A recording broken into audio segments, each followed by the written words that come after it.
Hello guys, तो आज हम डिस्कस करेंगे आरबीआई अमेंडमेंट एक्ट 2016। ये काफ़ी इम्पॉर्टेंट अमेंडमेंट है और बहुत बार एग्ज़ाम में आया हुआ है अलग अलग तरीक़ों से।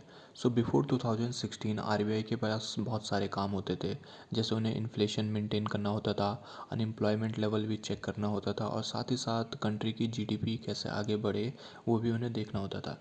लेकिन आरबीआई अमेंडमेंट एक्ट 2016 के बाद आरबीआई को बस एक ही टारगेट दिया गया, to maintain the inflation between 2 to 6%। यानी अब उन्हें इन्फ्लेशन 2 से 6% के बीच में मेंटेन करना होता था। और इसके साथ साथ आरबीआई की जो मॉनेटरी पॉलिसी अपडेट होती थी पहले 45 डेज़ में, यानी जैसे वो रेपो रेट डिसाइड करते हैं, रिवर्स रेपो रेट डिसाइड करते हैं, वो पहले 45 डेज़ में होता था, लेकिन अब ये उन्हें हर 60 डेज़ में करनी होती थी। साथ ही साथ इस एक्ट में एक मॉनेटरी पॉलिसी कमेटी बनाने को कहा गया था 6 लोगों की, जिसमें 3 आरबीआई से होंगे और 3 गवर्नमेंट से।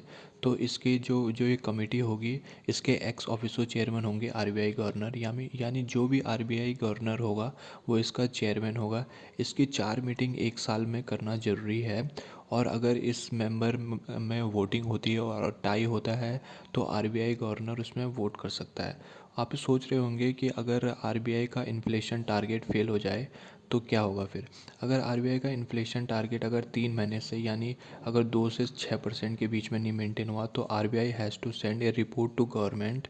उसमें वो रीज़न देगी और रेमेडीज़ देगी। Thank you.